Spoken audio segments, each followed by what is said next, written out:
اسرائیل جو ایران کی جو ایٹمی صلاحیت ہے اس کو ایکسیپٹ کرنے کو تیار نہیں، نہ امریکہ، تو اس لیے اسرائیل کسی بھی وقت ایران کے اوپر اٹیک کر سکتا ہے۔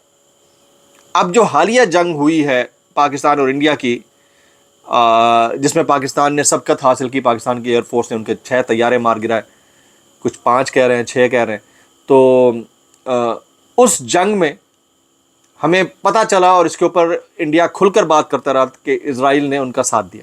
کس کا؟ انڈیا کا ساتھ دیا۔ جو ڈرونز پاکستان کی حدود کے اندر آئے وہ اسرائیلی میڈ تھے۔ تو یہ اب آپ اس کی جو سینسٹیوٹی ہے اس کو گیج کیجئے، کہ آج انڈیا کے اندر ایک پلین کریش ہوتا ہے، اس نے انڈیا نے خود کروایا ہو، ایک پلین کریش ایکسیڈنٹ ہو، لیکن وہاں پر جو ان کے آئنسٹائنز ہیں، ان کے ٹیلی ویژن پر بیٹھ کر الزام اپنے پڑوسی ملک کے اوپر ڈالنے کے چکر میں ابھی تک آفیشلی ان کی طرف سے کلیم نہیں کیا گیا۔ ادھر سے اسرائیل ایران کے اوپر اٹیک کرنے کے چکر میں ہے۔ ہم کس پوزیشن میں ہیں یہ ہمیں طے کرنا ہوگا اس معاملے کے اوپر۔ ہم اپنی کامیابی سے باہر نہیں نکل رہے، ہم پی ٹی آئی کو کرش کرنے سے باہر نہیں نکل رہے، ہم عوام کو اپنے پاؤں تلے دبانے سے باہر نہیں نکل رہے، تو ہماری پالیسی کیا ہے یہ ہمیں سوچنا ہوگا۔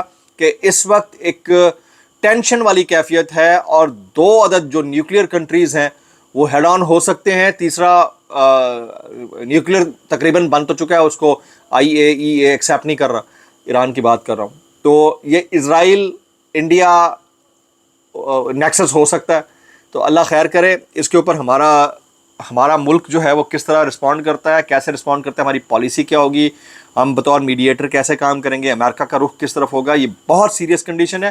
اگر کسی کو اللہ کرے کہ سیٹل ڈاؤن ہو جائے، اگر کسی کو نظر نہیں آ رہی تو وہ بڑا ڈیپ ڈاؤن کر کے اپنا لینس چینج کر کے اس کو گیج کرے، یہ بہت خطرناک صورتحال ہے۔ اچھا، آ جاتے ہیں جی آگے۔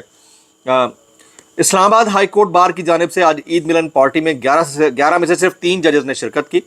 قائم مقام چیف جسٹس سرفراز ڈوگر، جسٹس اعظم خان اور جسٹس انعام امین منہاس کے علاوہ کوئی بھی نہیں آیا۔ یہ آج کا ایک واقعہ ہے جو میں آپ کے سامنے رکھنا چاہ رہا تھا۔ جبکہ دوسرا بڑا واقعہ جو پاکستان کا ہے وہ یہ ہے کہ بحریہ 190 ملین پاؤنڈ کیس کا معاملہ ہے، اس کے اوپر نیب نے بحریہ کی پراپرٹیز کو نیلام کرنے کا آج کا اشتہار دے رکھا تھا۔ اچانک سے یہ بات روک دی گئی ہے۔ یہ کیسے روکی گئی ہے؟ یہ ہمارے دوست ہیں ثاقب بشیر، وہ کہتے ہیں کہ بحریہ ٹاؤن پراپرٹیز کی نیلامی اسلام آباد ہائی کورٹ نے حکم امتناع جاری کر کے تکنیکی طور پر روک دی۔ ہوا کچھ یوں کہ بحریہ ٹاؤن کی پراپرٹیز 190 ملین پاؤنڈ کیس کے معاملے میں آج نیب نے نیلام کرنا تھی، اشتہار جاری ہو چکا تھا۔ پھر اس کے بعد جوڈیشل کمیشن آف پاکستان کے ممبر سینئر وکیل فاروق ایچ نائک، پیپلز پارٹی سے ان کا تعلق ہے، نے بحریہ ٹاؤن کی جانب سے اسلام آباد ہائی کورٹ سے رجوع کیا۔ قائم مقام چیف جسٹس سرفراز ڈوگر اور جسٹس محمد آصف نے نیب کو بحریہ ٹاؤن کے خلاف غیر قانونی تادیبی کارروائی کرنے سے روک دیا۔ نیب کو نوٹس جاری کر دیا گیا، کیس کی سماعت غیر معینہ مدت تک کے لیے ملتوی کر دی گئی، اور بحریہ ٹاؤن نے موقف لیا ہے کہ 190 ملین پاؤنڈ کیس میں نہ وہ فریق ہے، نہ ملزم، نہ ہی اشتہاری ہے۔ اس کے باوجود نیب نے اس کی پراپرٹیز ضبط کر لیں، اس لیے اب اس کو روکا جائے، اور اس نے اس کو روک لیا۔ جناب یہ والی کہانی ہے۔ اب آپ سوچ لیجئے کہ جس کے جتنے ہاتھ لمبے ہیں وہ اتنا اپنے آپ کو بچا سکتا ہے۔ ایک شریف ہمارا عمران خان ہی رہ گیا تھا پیچھے بیچارہ۔ اچھا جی، کچھ مزید ہم چیزیں شیئر کرتے ہیں۔ اب آپ جو ہمارے ملک کے وزیر خزانہ ہے نا، ان کا انٹلیکٹ لیول چیک کیجیے گا۔ یہ ہمارے دوست ہیں ثناء اللہ خان، انہوں نے سوال پوچھا، اور وہ کہتے ہیں کہ وزیر خزانہ سے سوال پوچھا گیا کہ مزدور کی کم از کم اجرت کیوں نہیں بڑھائی گئی، تو انہوں نے جواب دیا، اسے سن کر آپ حیران رہ جائیں گے۔ یہ وزیر خزانہ ہے، انہوں نے جواب دیا کہ صنعت کار اور سرمایہ دار نہیں مان رہے، مزدور کی اجرت بڑھانے پر صنعت کار اور سرمایہ دار نہیں مان رہے تو آپ نے نہیں بڑھائی، اور جب ملک کا وزیر اعظم یا وزیر دفاع نہیں مان رہا تھا، اس کے باوجود آپ نے speaker, deputy speaker, chairman senate, deputy chairman senate, ان کی تنخواہیں 600% بڑھا دیں۔ بھائی آپ میں کچھ شرم، کوئی حیا نام کی کوئی چیز باقی بچی ہے؟ یہ سارا بوجھ آپ نے عوام پہ ہی ڈالنا تھا۔ اچھا، پھر منیز جہانگیر نے سوال کیا انہی وزیر خزانہ موصوف سے کہ کیا 37,000 میں ایک شخص کا اس مہنگائی میں گزارا ہو سکتا ہے؟ تو انہوں نے کہا یہ اعداد و شمار بین الاقوامی طور پر تصدیق شدہ ہے، کم سے کم تنخواہ وہی ہوگی جو پہلے تھی۔ اب آپ ان کا مائنڈ سیٹ چیک کریں نا، یہ مائنڈ سیٹ چیک کریں۔ ظفر ہلالی صاحب کا میں کامنٹ پڑھ رہا تھا، وہ کہتے ہیں ارینجمنٹ کے تحت صلح نہیں کرتے تو حالات ایسے ہی رہیں گے، پلیز پاکستان کے مفاد میں سوچئے، اس لڑائی سے مسئلے حل نہیں ہوں گے، تاریخ سے سبق سیکھیں، اسے عمر بھر کی دشمنی نہ بنائیں، جو کہ لگتا ہے ایسا ہے کہ بنا لی گئی ہے۔ P T I lawyers forum کے رہنما سید علی بخاری کو اسلام آباد ہائی کورٹ بار کے صدر واجد گیلانی کو خط، انہیں کیا لکھا؟ وہ لکھتے ہیں کہ 26ویں آئینی ترمیم پر خاموشی پر اظہار ناراضگی کیا گیا، غیر جانبداری نہیں بلکہ شراکت داری قرار دے دی گئی ہے۔ آپ کے سابقہ موقف کی روشنی میں انصاف لائرز فورم نے آپ کی حمایت کی، جس کے نتیجے میں آپ صدر منتخب ہوئے۔ افسوس ہے کہ بطور صدر آپ نے 26ویں آئینی ترمیم پر خاموش رہ کر اپنی سابقہ پوزیشن سے انحراف کیا۔ جناب یہ حالات ہیں۔ اب جو ہے تھوڑا سا آگے چلتے ہوئے آپ کو بتاتے ہیں کہ محترم میاں نواز شریف صاحب نے یہ جو ایئر انڈیا کا کریش تھا اس کے اوپر تعزیتی ٹویٹ کر دیا ہے۔